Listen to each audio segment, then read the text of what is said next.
Recording progress. Recording progress. Chiquillos, quiero compartirles pantalla.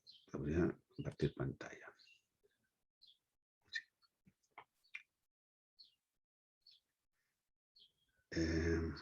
Aquí está.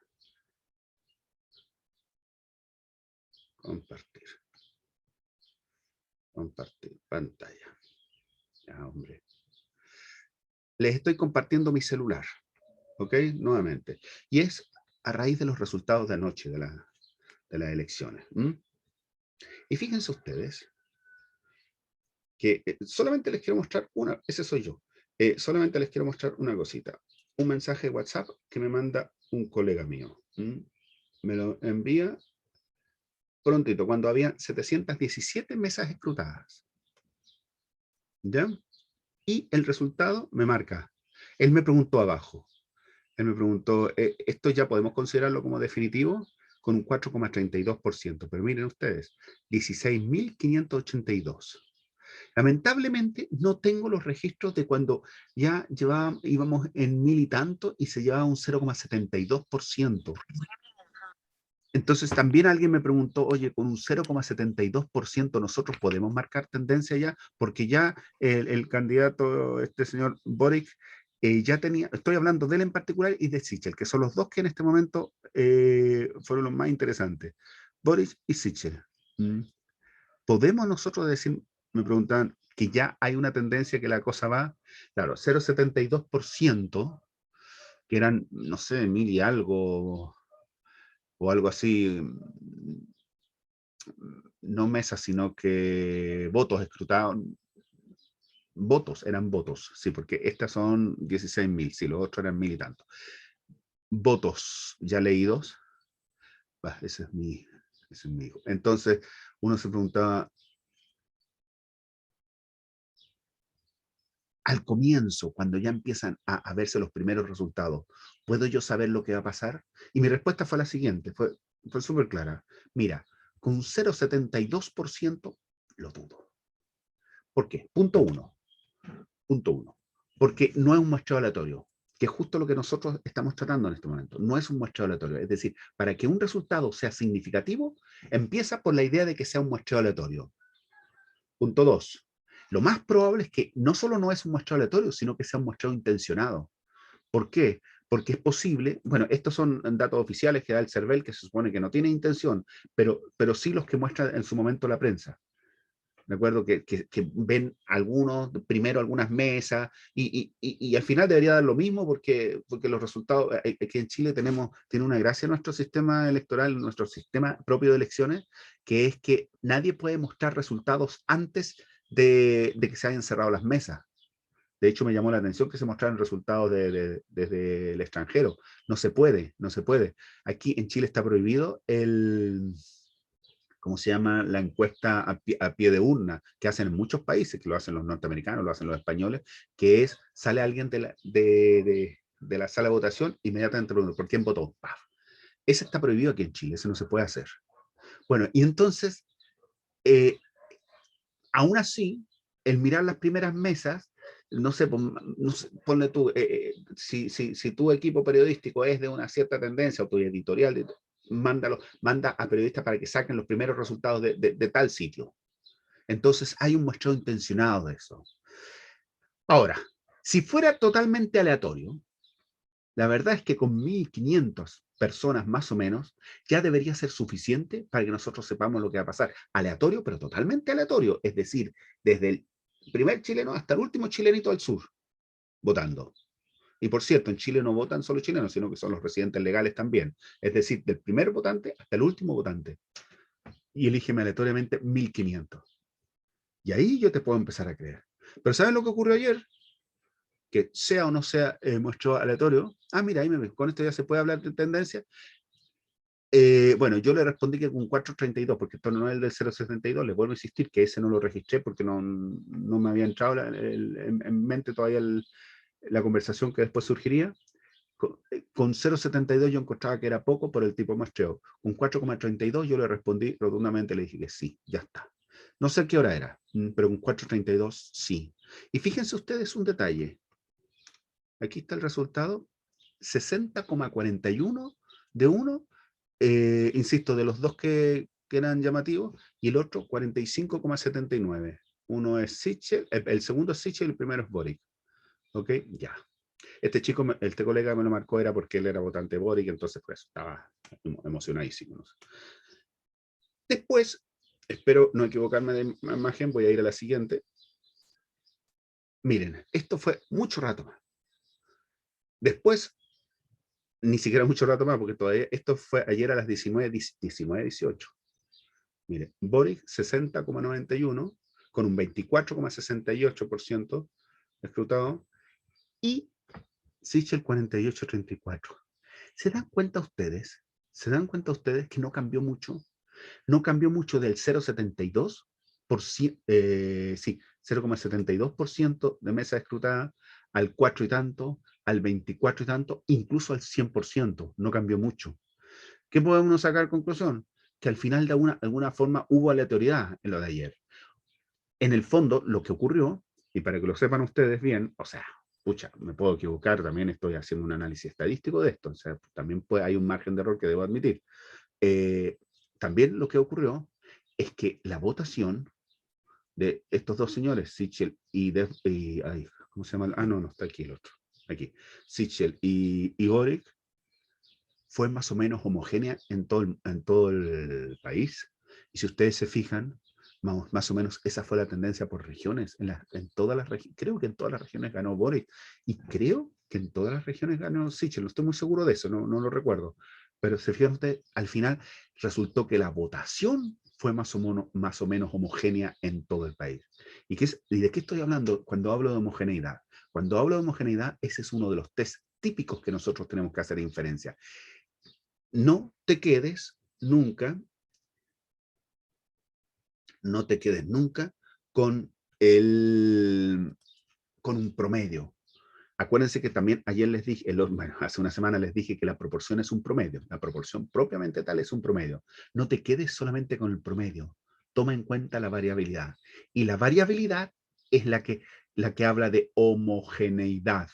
Es decir, un conjunto de datos homogéneo es poco variable. Un conjunto de datos heterogéneo es muy variable. ¿Qué es lo que a mí me interesa? Que sea más homogéneo, que la varianza esté más controlada. Y me da la impresión de lo que ocurrió en la votación que hubo ayer, es que fue una votación más o menos homogénea a lo largo del país. Eso quería hacerles comentar. Entonces, mira, la primera pregunta que uno podría hacer es, con ese primer dato del 4,79%, ya que no tengo registrado el del 0,72, del 4,79% de las mesas escrutadas, uno sacó 48% y el otro sacó 60%. Me estoy hablando de Sichel y Boric. Entonces, la pregunta que uno se haría inmediatamente, pero ese es el momento en que uno se hace la pregunta y uno dice, por ejemplo, supongamos el primero, Sichel. ¿Hay suficiente evidencia para afirmar que el Profesor, por si candidato... acaso no está compartiendo, o no veo yo compartido. No, de hecho no estoy compartiendo. Ah, ya. Les va a aparecer en el chat ahora. Ah, ya, bien. ¿Ya? ¿Hay suficiente evidencia para afirmar que Sichel ganará esta elección? Esa es la pregunta que me hago. ¿Qué información tengo? La información que tengo es una. Con 40 y, no sé, como era un poquito más de un 4%, con 4% de mesas escrutadas, él saca un 48% de los votos. Esa es la historia. Entonces, si ustedes lo miran bien, 4% de mesas escrutadas, eran como 16.000 votos. Y, a ver, ¿y cuántos votos son en total? Son como total 3 millones de votos. Entonces, yo digo, 16.000 votos. ¿Cómo van a hacer una tendencia sobre 3.000? Pues sí lo es, sí lo es. Esta pregunta que yo les acabo de plantear ahí en el chat, eso se refiere a la inferencia estadística. A eso se refiere, justamente. Si yo, en función de poca información, puedo hacer una proyección hacia el resto de la población. Eso es. Y eso es lo que ustedes van a hacer en todas sus áreas. Cada vez que ustedes estén formulando una hipótesis, esa hipótesis la tienen que contrastar y van a buscar la suficiente evidencia científica o no científica, evidencia para poder aceptar esa información o no. Ese es el punto, chiquillos. Les quería hacer hincapié sobre esto porque la inferencia estadística es la que nos aparece todo el tiempo. De hecho, cuando yo hablo de contraste de hipótesis, cuando yo hago de los contrastes de hipótesis,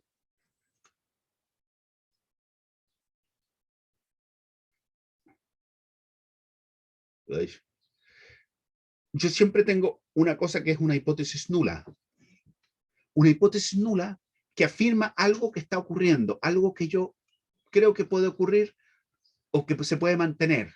Por ejemplo, miren, por ejemplo, en este caso yo podría plantearme que la proporción, por ejemplo, la proporción de votantes al señor Sichel es de 0,48, por ejemplo.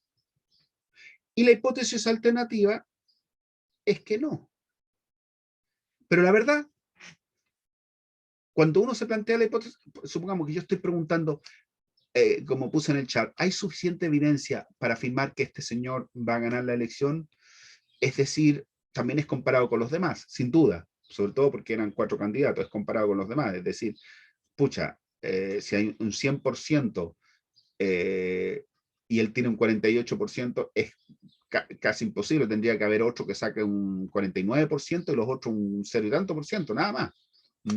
Pero con esto es casi seguro que puede ganar. Pero insisto, con 16.000 votos escrutados. Eso quiere decir que todavía faltan 3 millones por escrutar. Y eso podría cambiar mucho. ¿Y por qué no cambió mucho? Porque en el fondo sí hubo una homogeneidad. Bueno, esto uno lo podría también mirar como que la hipótesis nula es que este señor va a ganar o que no va a ganar. ¿Se fijan? En rojo le estoy poniendo como que va a ganar, porque en realidad gana si tiene eso, va a tener eso o puede tener más. Si tiene 0,50, mejor todavía. Si tiene 0,60, mejor todavía. Pero, insisto, me basta con este escenario.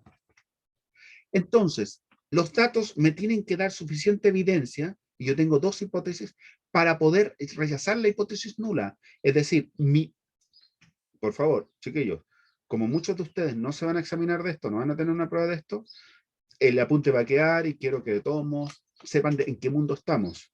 Y es que esto es lo que yo estoy investigando. Se le llama la hipótesis de investigación o la pregunta de investigación.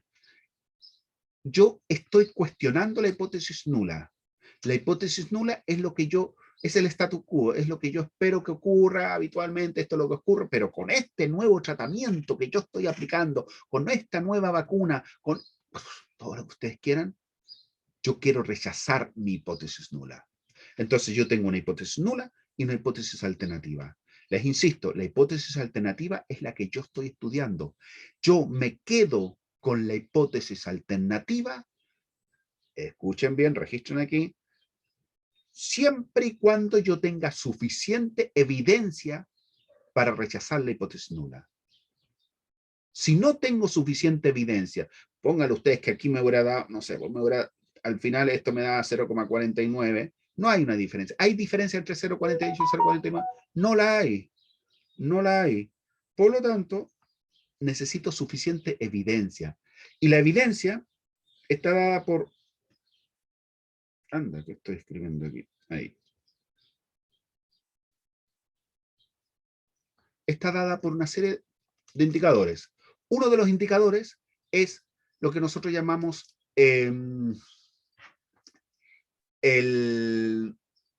¿se acuerdan que teníamos el 1 menos alfa, que era el nivel de confianza? Bueno, este es el nivel de significancia. El nivel de significancia es el máximo error que yo estoy dispuesto a admitir. Nivel de significancia. Es justamente alfa, que ustedes saben que es el complementario de 1 menos alfa. Por lo tanto, la significancia es El complementario es el complementario de la confianza. La confianza era para el intervalo de confianza. Fíjense ustedes, yo tengo aquí mi normal. Aquí 1 menos alfa. Y lo que queda en los extremos es la significancia. Que si es 1 menos alfa, me queda alfa medios aquí y alfa medios acá. Bueno, estas colas que hay ahí, son las que yo quiero que sean lo más pequeña posible para que yo tenga mayor seguridad de que mi parámetro esté en el intervalo, porque si está fuera del intervalo, yo rechazo mi hipótesis nula. Entonces yo tengo dos hipótesis nula e hipótesis alternativa. La hipótesis nula está enmarcada en esta parte. Aquí está la hipótesis nula. Y la hipótesis alternativa está aquí. Yo me quedo con la hipótesis nula siempre y cuando nadie me demuestre lo contrario. Es decir, si ustedes se quieren plantear, esta vacuna es lo suficientemente eficiente para prevenir una situación grave ante el COVID, bueno, entonces, para que usted esté seguro de eso, tiene que haber podido contrastar, haber tenido una muestra aleatoria según los márgenes que usted se haya dado, no sé, pues estoy hablando de personas más adultas, sin enfermedades de base, etcétera. Póngase usted los márgenes que quiera, pero después sus conclusiones van a ser sobre ese margen. No me extrapole, por eso están con mucho cuidado, por ejemplo, las vacunas, de ir bajando de edad lentamente. Y ustedes se acordarán que empezaron las vacunas, las personas mayores, después iban bajando de edad, pero le iban dando priorización a las personas con enfermedades de base, justamente porque eran las personas que tenían mayor riesgo de que su enfermedad, digamos, el contagio se transformara en una enfermedad bastante grave. Y de a poquitito se ha ido bajando, se llegó a 18 años, y ya ahora le dieron para esta semana fecha a los 14 años de vacuna. ¿Se fijan? Y yo les acabo de hablar de elecciones y les acabo de hablar de la vacuna. Les estoy hablando de dos cosas que son aparentemente mundos distintos y son exactamente lo mismo. Estadísticamente es lo mismo hablar de una cosa de otra, porque en ambos casos yo lo que necesito es información. Información suficiente, yo necesito evidencia científica. ¿De acuerdo? Este es el mundo en el que nosotros nos movemos. Si usted hace una afirmación y me dice, no sé, la estatura, perdón, el peso del niño al nacer, ¿cuánto pesa un niño al nacer? Un niño al nacer pesa, pongámosle usted, 3 kilos, ya. Una media de 3 kilogramos. Ya, ok. Con una desviación estándar, pongámosle una desviación estándar chiquitita, no muy grande, no nos volvamos locos, porque fíjense ustedes, si yo le pongo, miren ustedes, supongan que yo le pongo una desviación estándar de 1 kilo. Tal como les dije en la primera sesión de esto, eso quiere decir que si yo tengo aquí mi curva normal, aquí está la mayoría de los niños al nacer, 3 kilos. Pero aquí, entre 2 kilos y 4 kilos, tengo el 67%. Chuta. ¿Será tan así? Peor aún, curso. 3 menos 2 veces, es decir, 3 menos 2, 1 kilo y 5 kilos. Aquí tengo el 95%. Podemos decir nosotros que el 95% de los niños al nacer pesan entre 1 y 5 kilos. Quizás sí, quizás no. Sinceramente lo ignoro, pero 1 kilo, yo creo que está más lejos del 95%. Y 5 kilos, yo creo que también está más lejos del 5%. Por eso es posible que este numerito sea demasiado alto. Es posible. Pero bueno, voy a volver otra vez sobre esto. Lo voy a volver a escribir. Supongamos que la media de peso medio de los niños al nacer es de 3 kilogramos y la desviación estándar es de 1 kilo. Y ahora, miren ustedes, voy a hacer trampa respecto a la transparencia anterior. Supongamos que los pesos, voy a hacer trampa porque en la anterior hice ya un supuesto. supongamos que los pesos al nacer de los niños se puede considerar normal. ¡Plaf! Les tiene que saltar al tiro la antena. Cuando estén ustedes en la investigación, les salta la antena y espera.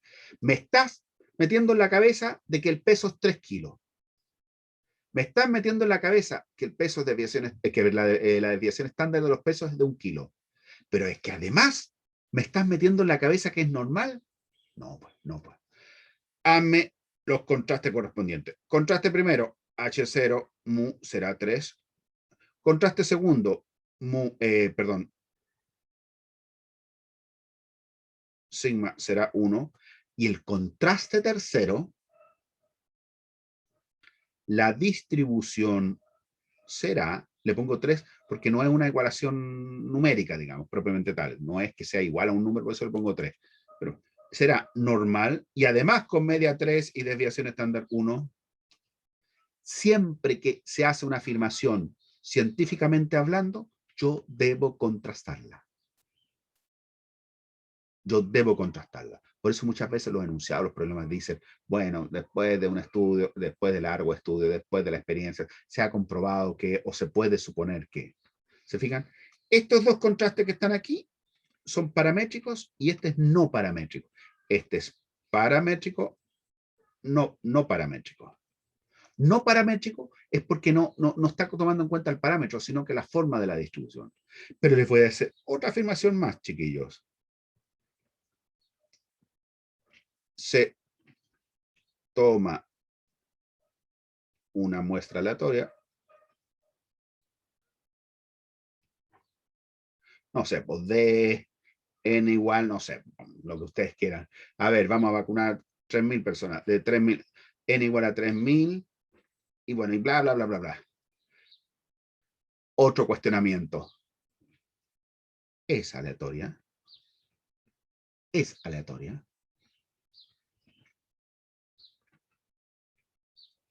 Porque si no es aleatoria, se nos cae todo.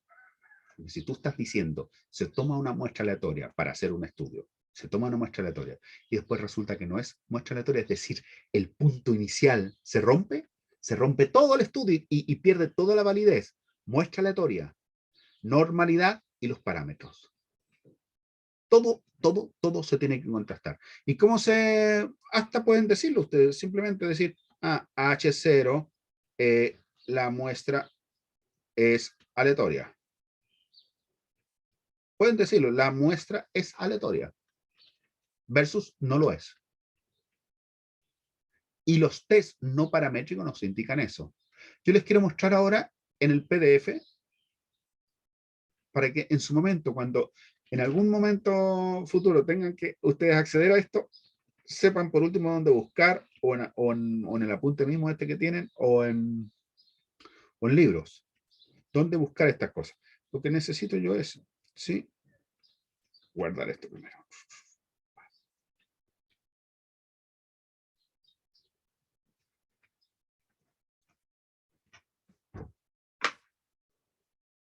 ¿Se fijan ustedes cómo están relacionadas las cosas? Es que ese es el mundo en el que nos vamos a empezar a mover nosotros.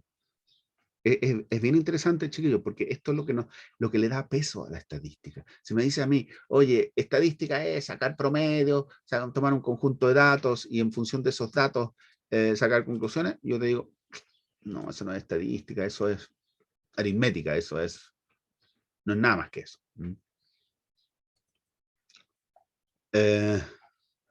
Esta parte era la descripción, voy rápido porque aquí está esto. La estimación puntual, estimación por intervalo. Ok, estimación puntual, yo les mostré que habían propiedades, etcétera. Insisto, esta parte quiero bajar porque quiero llegar al intervalo de confianza. Consistencia, intervalos de confianza. Ok, vimos cómo se podían construir, cómo interpretar intervalo de confianza. Intervalo de confianza para la media. Si conocemos o no conocemos la varianza. Si no conocemos la varianza, con esto obtuvimos el tamaño muestral la semana pasada. Podemos trabajar con una T de Student. La T de Student es muy parecida a una normal, lo único que es más ancha, porque la T de Student hace el supuesto que yo no conozco ni la media ni la varianza. Entonces, tengo que hacer mi campana de Gauss, mi campana más ancha, para tener menor probabilidad de equivocarme. ¿Vale? Pero al final, si ustedes se fijan, la estructura del intervalo es el mismo. De hecho, si el tamaño muestral es grande, igual uso una normal. Habitualmente, ustedes van a trabajar con tamaños muestrales, digamos, dependiendo de lo que está estudiando. Si estamos con lo de la pandemia, por ejemplo, las muestras, oye, no son muy grandes las muestras que se tienen que tomar. Fíjense ustedes que hay una cosa bien interesante desde el punto de vista científico, no desde el punto de vista de la desgracia que pueda estar ocurriendo. Fíjense ustedes que las vacunas se han estado haciendo con estudios, con grupos de personas, con muestras relativamente grandes desde la perspectiva de que cuesta hacerlo, pero relativamente pequeño para darnos bastante información igual. Y fíjense ustedes, no sé, por un momento dado se buscaban 3.000 personas para probar tal vacuna, etc. Pero la situación interesante es que, entre tanto, se han vacunado, no sé, por más de 10 millones de personas aquí en Chile, y ya hay montones de estudios que están haciendo y ya están apareciendo estudios sobre los vacunados según las diferentes vacunas, según cuántas dosis llevan, etc. Es decir, nos ha podido dar mucha información muy interesante esto. Aparte de toda la desgracia, todo el tema que por supuesto no es menor. La proporción, que yo les dije que un promedio, se hace de la misma forma, pero miren, también podemos determinar el tamaño muestral, y aquí está la varianza. Yo les dije, si hablamos de la varianza, contrastemos la varianza. Por favor, esto les queda todo para ustedes aquí. Cuando yo hablo aquí, hace para la varianza la desviación típica. Si hablo de la varianza, también estoy hablando de la desviación típica. Basta con calcular la raíz. Puedo comparar medias de dos poblaciones. Sé que estoy yendo súper rápido, pero quiero ahora llegar a los contrastes, que era lo que les comentaba. Bla, bla, lo mismo. No se me choren.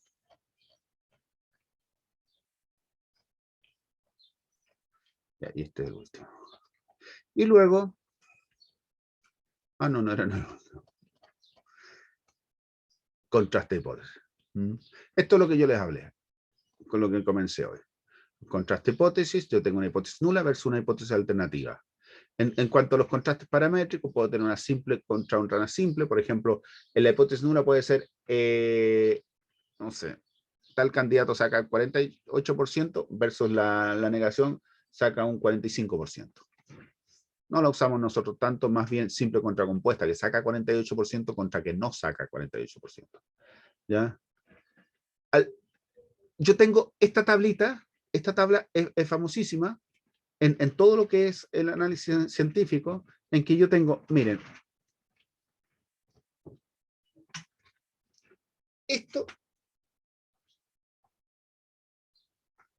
parte de aquí es la decisión. Y esta otra parte de aquí es la verdad, es lo que llamamos el estado de la naturaleza. Estado de la naturaleza. Es lo que llamamos, perdón, naturaleza. Lo que nosotros llamamos la verdad, lo que ocurre realmente. Entonces, si ustedes se fijan, yo puedo decidir rechazar la hipótesis nula, pero en realidad la hipótesis nula es cierta. ¿A qué se refiere? Porque hay un margen de error. Nunca podemos dejar el margen de error. No van a ser un contraste al 100%, imposible. Entonces, hay un margen de error. Si yo rechazo la hipótesis nula y la hipótesis nula es cierta, lo explica aquí un poquito más arriba, cometemos una cosa que nosotros llamamos error de tipo 1. Rechazar la hipótesis nula cuando es falsa, decisión correcta. Aceptar la hipótesis nula cuando es cierta, decisión correcta, pero luego tengo un error tipo 2 que se refiere a que acepto, o sea, no rechazo la hipótesis nula cuando es falsa. Yo lo que quiero es minimizar esos errores, pero mire, en particular, el error tipo 1 se le denota por alfa, el otro, por cierto, aquí está, se le denota por beta.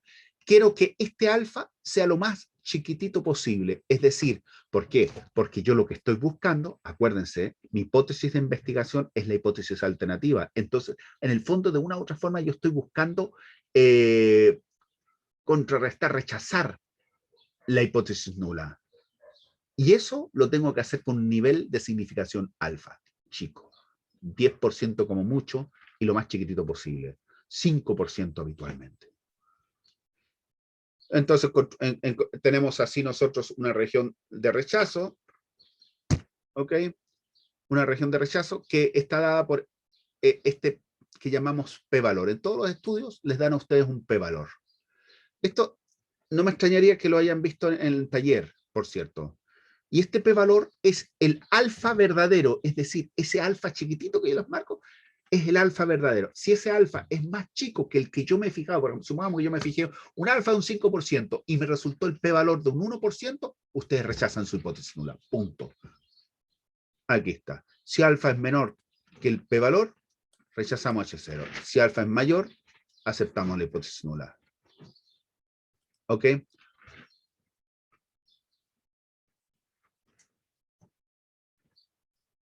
Y luego vienen los típicos contrastes hipótesis para cada uno de los casos, cada uno de los casos, nuevamente. Yo esto se los voy a dejar, esto, insisto, no se los van a aprender ahora ni nada, es para que sepan que cuando digo de la app, esto lo saco de esa aplicación del celular, obviamente. Pero quiero mostrarles más, estos son los paramétricos. Para mí es súper importante que se queden con este documento, no que este es el documento, la panacea que les va a solucionar todos los problemas, pero les puede guiar, por ejemplo, para qué buscar cuando tengan que estudiarlo en, no sé, pues en algún otro curso en su carrera. Varianza. Vuelvan a hacer los mismos casos.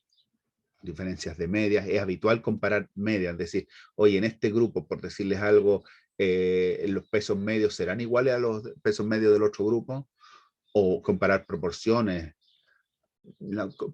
Cuando comparo proporciones, no sé, pues, la efectividad de la vacuna Pfizer contra la efectividad de la CoronaVac. Entonces, ¿cómo mido yo la efectividad? Porcentaje de gente que le está funcionando bien, por decirlo de alguna forma.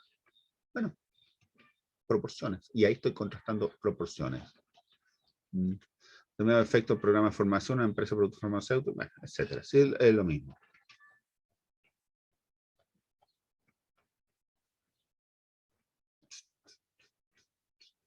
La diferencia de proporciones. Este es el que les decía recién. Miren. Una revista de gran tirada quiere probar si las mujeres y los hombres tienen distinta memoria visual con respecto a los anuncios. Para ello ponen un anuncio en una revista y preguntan a 200 lectores hombres y 200 mujeres. ¿De acuerdo? Y ahí está haciendo el contraste y llega al final, indican que tanto hombres, indican que hombres y mujeres tienen distinta memoria visual. Y aquí lo único que hicieron era comprobar si tenían la misma o no, no si uno era más grande que el otro. Podría haber planteado la hipótesis. Por ejemplo, la pregunta es, la pregunta es, de investigación aquí. La revista Gran Tirada quiere probar si las mujeres y hombres tienen distinta memoria visual. Si la pregunta hubiera sido, una revista Gran Tirada quiere demostrar que, por decir algo, las mujeres tienen mayor memoria visual que los hombres respecto a los anuncios, supongan que hicieron, ahí la hipótesis nula habría sido que esto es mayor o mayor, aquí sería mayor y aquí menor igual. ¿Se fijan? Lo que yo me estoy cuestionando, lo que me estoy preguntando, es lo que yo pongo en la hipótesis alternativa, directamente. Cociente de varianza, o sea, las variabilidades de diferentes grupos. Por ejemplo, coeficiente de varianza, si yo quiero comparar la efectividad de las vacunas Pfizer y otra más, la CoronaVac, o una Moderna que venía de no sé dónde, Estados Unidos, no sé dónde, si quiero comparar la efectividad, bueno, quiero ver primero si son igualmente homogéneas. Acuérdense, homogeneidad, súper importante. Y aquí viene una cosa muy bonita, los no paramétricos. Cuando yo quiero comparar curso, cuando yo quiero, es que esto se los cuento, aquí está. Quiero saber si el modelo que yo estoy suponiendo es válido o no. Por ejemplo, esta es una muestra aleatoria de una población normal. Vale. Bueno, demuéstrame que es una población normal. Es decir, dame suficiente evidencia para afirmar que la muestra es normal. Curso. Ya por lo menos que salgan ustedes de este curso cuestionando hasta la palabra evidencia. Es decir, si después en un ratito más, cuando el ministro y toda la gente ahí empiecen a hablar, y sí, hay evidencias de, usted, ¿a qué se está refiriendo? Les voy a decir una cosa, en general lo que están hablando el ministro, sobre todo a su secretaria, que esa mujer es brillante, desde mi perspectiva, es brillante, Sé que ellos están haciendo esta cuestión científicamente, cuando nos están dando los datos así científicos. Otra cosa son los comentarios que haga el otro, no, estamos muy bien y me felicito a mí mismo. Es otra cosa. Pero que los datos los están manejando.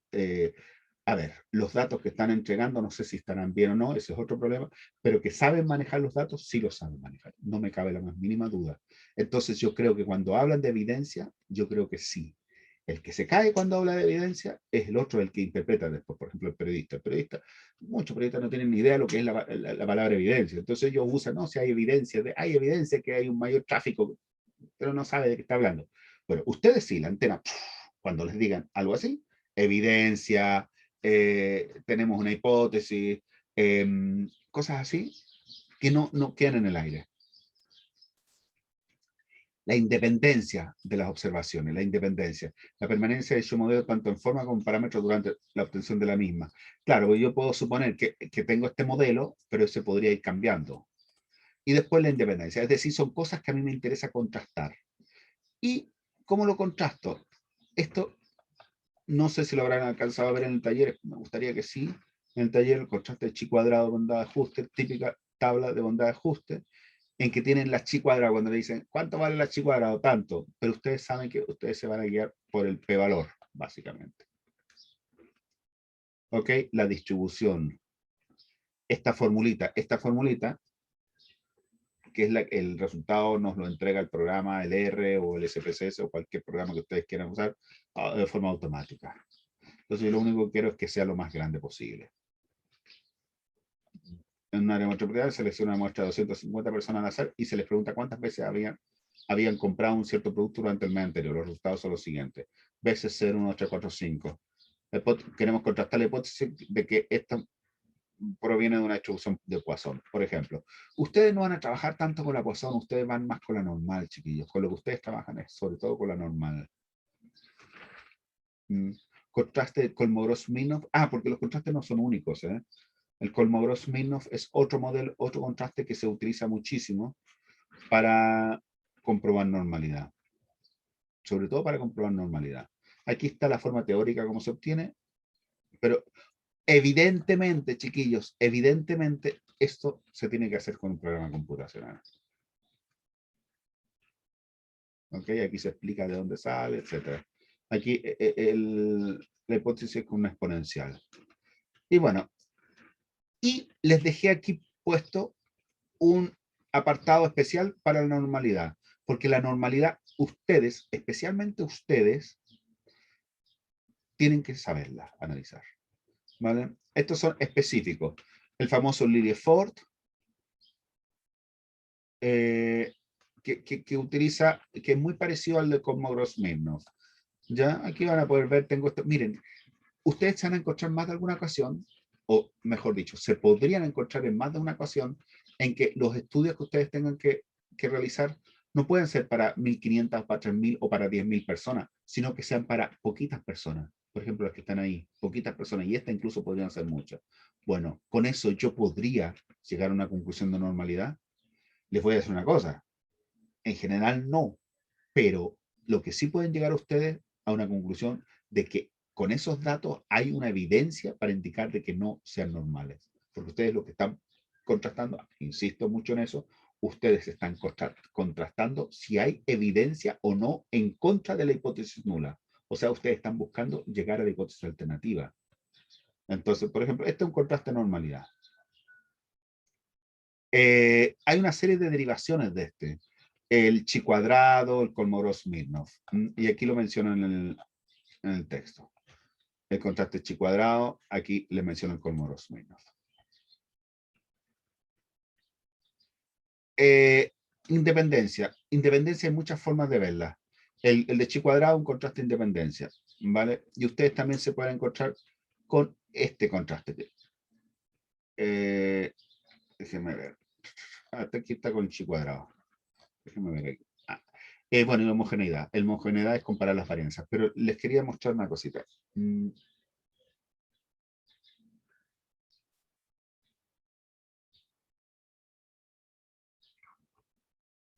Fíjense ustedes. Pónganse en el caso. Bueno, y hasta aquí llega la punta, por cierto. Esto ya es lo último. Pónganse en el caso de que quieren ustedes mandar a hacer una encuesta sobre, no sé, por decirles algo, atención, satisfacción de los pacientes que son atendidos en un consultorio, en el consultorio de, no sé, Neigme, pues, Amador Neigme. Ok, entonces se le va a hacer una encuesta. Y contratan ustedes a un conjunto de individuos para que hagan la encuesta. Y las personas van y hacen la encuesta y vuelven con la encuesta. Lo primero que uno tiene que hacer es ver si la aplicaron correctamente. Si no fue, no sé, no, si esto es algo rápido, y la completa el mismo. ¿Cuántas encuestas tenéis que entregar? 20. Otra 20. Bueno, ustedes le aplican un contraste de independencia y ustedes van a saber rápidamente, y además se sabe fácilmente si esa persona realmente mandó a hacerla, o sea, hizo la encuesta correctamente o la hizo al lote. ¿Se fijan? Toda decisión que ustedes toman, toda decisión tiene que ser contrastable. Eso es lo que hace la diferencia entre otros quehaceres de la vida respecto al científico. En el científico, y afirmación que yo hago, afirmación que tiene que ser contrastable. En otros quehaceres de la vida quizás no. No sé, me gusta más ir a comprar allá que allá. Bueno, no importa. Pero aquí, si tú quieres tener una cierta rigurosidad científica, fíjate un nivel de confianza o un nivel de significancia. Fíjate niveles donde tú estás dispuesto a admitir un margen de error, pero sobre todo plantéate un cuestionamiento. Sobre todo plantéate un cuestionamiento. ¿De acuerdo? La verdad, las cosas, chiquillos, que esto es lo que yo les quería contar, mostrarles este apunte. Yo sé que la gran mayoría no va a hacer la prueba, para la tercera prueba. Para quienes hagan la tercera prueba, yo les voy a mandar un test, más que nada me voy a basar por lo que hayan hecho de esta materia en taller, porque no quiero, sinceramente lo que no quiero es meterles materia así como loco para que en una semana ahora estudien como loco toda esta cuestión. Vieron que igual es bastante, sino que me siento más conforme si ustedes han tenido una visión global de qué se trata esto, de modo que si en un momento dado lo tienen que usar, sepan a dónde acudir. Entonces, como les comento, no voy a meterme con más detalle con eso. Y básicamente eso era lo que yo les quería contar, chiquillos. No sé si hay algún comentario, alguna pregunta, algo que quieran, de lo que quieran hablar, algo que los haga felices. Curso.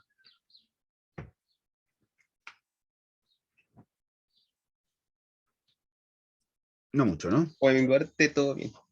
Christopher, me alegro mucho. Sí, todo ok.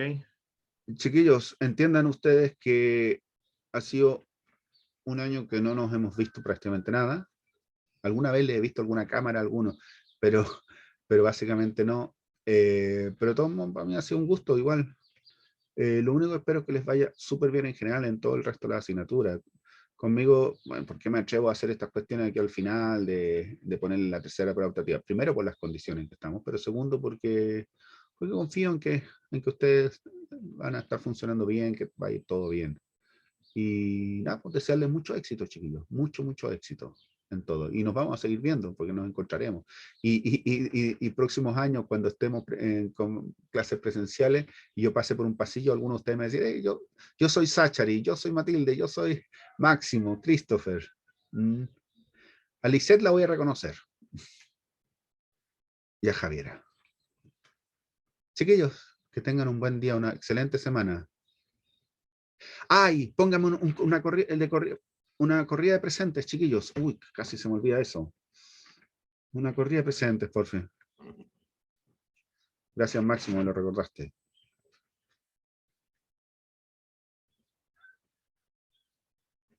Ah, Lynn, también veo tu foto, que pasa la veo de más de lejos. En estos 2 semestres no nos ha visto la cara. No. Oh.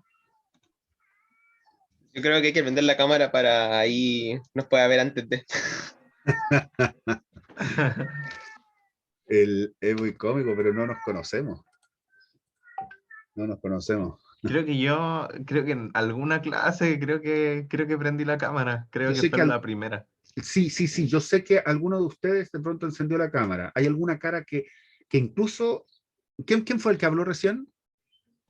Yo, Máximo. Máximo. Sí, sí. Es que a mí me suena que alguna vez te vi. Mm, No sé si, es que me parece que este grupo también hubo alguna otra persona. Pero bueno, es lo que nos tocó vivir, así que no hay mayor problema. Ya pues, chiquillos, cuídense mucho. Pásenlo bien y que estén súper, pero súper bien. Sí, una camarita para que nos veamos. Sí, ahí. Ah, Yo, tengo el yo amigo estoy muy Chris. demacrado, así que me disculpo. Nah, no, Sí, bueno, Ahí estoy. ahora sí, sí, a ti te conozco, Máximo, sí, ya Sí, me ya, acordé. entonces sí. Sí, me acordé. Estamos Lisette, todos un poquito demacrados. Lisette, ¿qué tal? Qué rico. Ya, pues bueno, está bien. Se lo agradezco muchísimo, chiquillos. Pórtense bien, que estén súper, pero súper bien. Y cuídenme porque estoy haciendo abuelito, así que me tienen que cuidar ustedes después. Ya, Ya, profe. Para eso chao, estamos. chao, que estén súper bien. Un gusto, ¿eh? Ya. Ya, Chao. Un gusto, profesor. Profe, un gusto. Entonces, Cuídese Chao. mucho. esta ya es la última clase, profesor, y de aquí ya nos vemos cuando algún día en En la los escuela de pasillos. medicina.